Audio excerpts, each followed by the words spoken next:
And today I'm going to cook what I like to call my perfect hamburger. It's really simple. I've heated this. I don't think it's hot enough. It might be. It might be warm enough.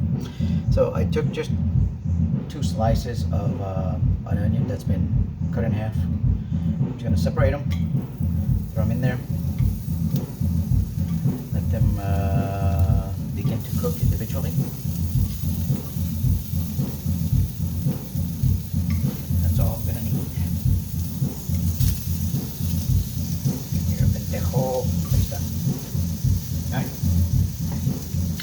So that, I'm going to put to one side.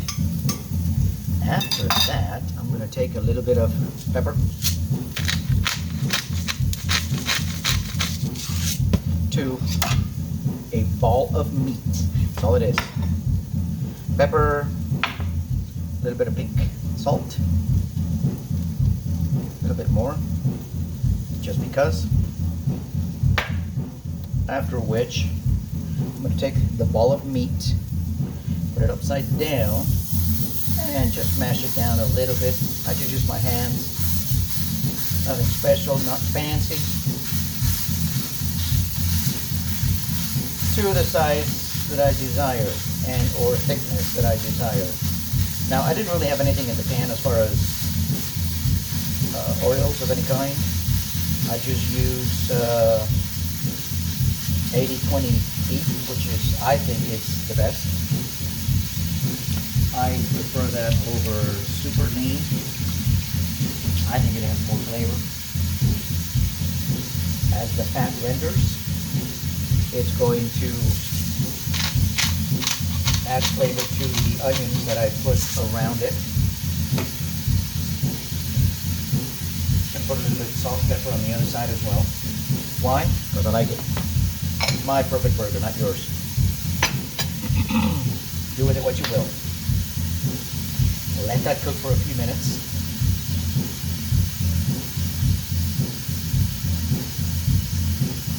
While it's cooking, I will take a bit of poultry.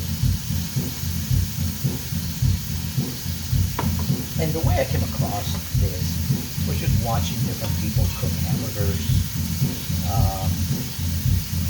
And I love hamburgers. I've been one to always love a hamburger. And I like them. I don't like anything fancy. I don't like any sauces on them. Mayo, mustard is all I put on the bun. And that's all I like. I love the flavor of the beef. Same with steak. With steak, I generally do not use steak sauce of any kind or gravies. I like the taste of steak. So what I do is I just cook a steak and I'll put salt and pepper on it, cook it, and that's what I do to it. I don't do anything else.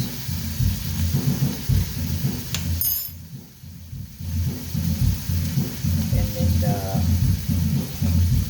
I don't know, just the flavor of beef to me just comes through with just simple cooking, simple ingredients, simple cooking, nothing fancy, nothing special, no truffles in the burger, no nothing else. So again, after I get one side done, after a couple of minutes, 2 or 3 minutes or so,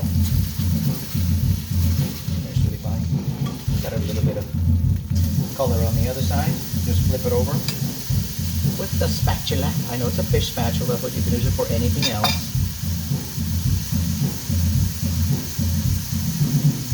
And just let the other side cook little by little. Raise that heat a little bit. And again, just move the onions around. Make sure you get all sides cooked. I like to broil. I don't like raw onions that much. I used to when I was younger. Not so much anymore, and I don't like a lot of onions. I like a little bit. I just think it adds flavor to the hamburger, and that's really the only thing I'll put on my hamburger. I don't even like cheese. I don't like cheeseburgers for whatever reason. And I like cheese. There's nothing wrong with cheese. Just not much preference for hamburgers, and the onions are grabbing some of the beef tallow. Well, I guess it's beef tallow. Just rendered fat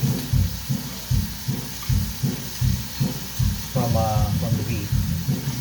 And they're getting a beautiful, lovely, slightly yellow color on them. And I don't want to get them too burnt.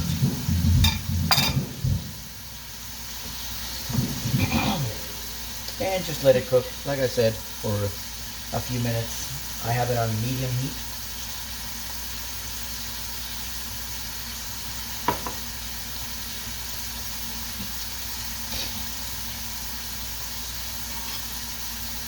Check it from time to time. What a wonderful thing humans did, by the way, thousands of years ago in domesticating cattle.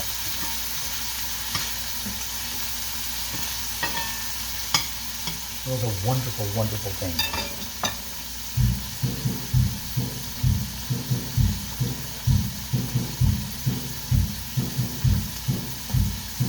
That looks like it's about done. It's been a couple of minutes. I shall take it out, put it on the plate. I will take the onions. Now, the reason why I like this spatula is because I want the fat to remain inside the pan, because here's where the magic comes in.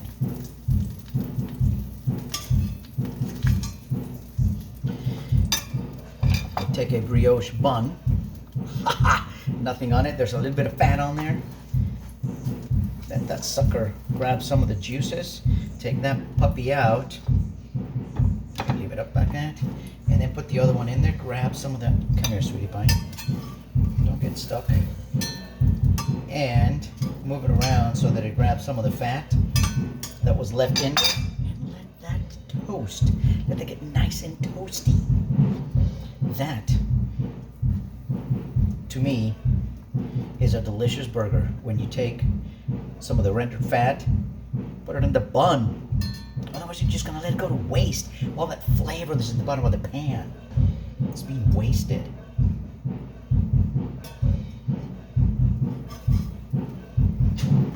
A little bit longer. There you go, sweetie pie. Now, the reason why I just put the first bun on there for just a few seconds is just to let it absorb some of the fat. Because look at that sucker. Oh, that's beautiful. I didn't want the first one to absorb too much of the tallow. Then that would be soggy, and I don't like soggy buns either. No one likes a soggy bun. And I'm gonna let this toast a little bit. While it's toasting, I shall take horseradish, Engelhofer brand, which to me, that's a good brand, I guess. I don't know how many brands of that stuff there's out there, but a little bit of horseradish on that. By this time, this sweetie pie should be done, and it is. Move the pan out of the way. I like horseradish on both sides. Turn that off.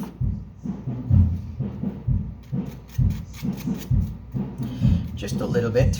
Nothing fancy, nothing special, nothing extravagant. A little bit of mayo.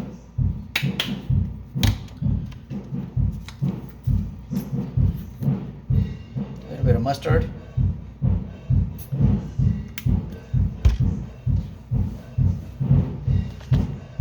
Ta-da!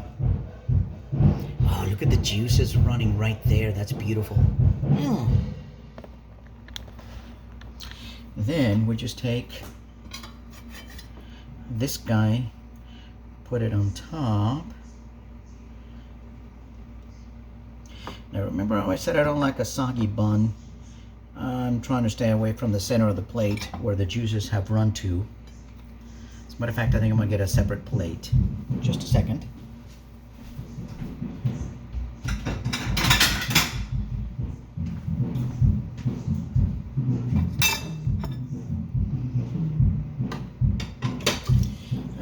here we go.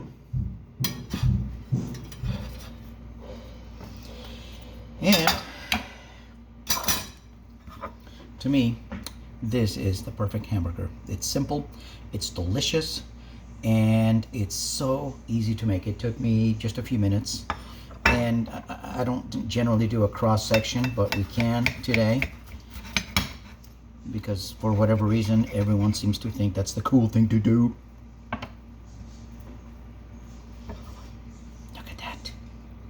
There's a little bit of pink right there, which is yummy and delicious, and this is ready to be eaten now. It's ready to be devoured, and it shall be devoured. Enjoy your Sunday, everyone.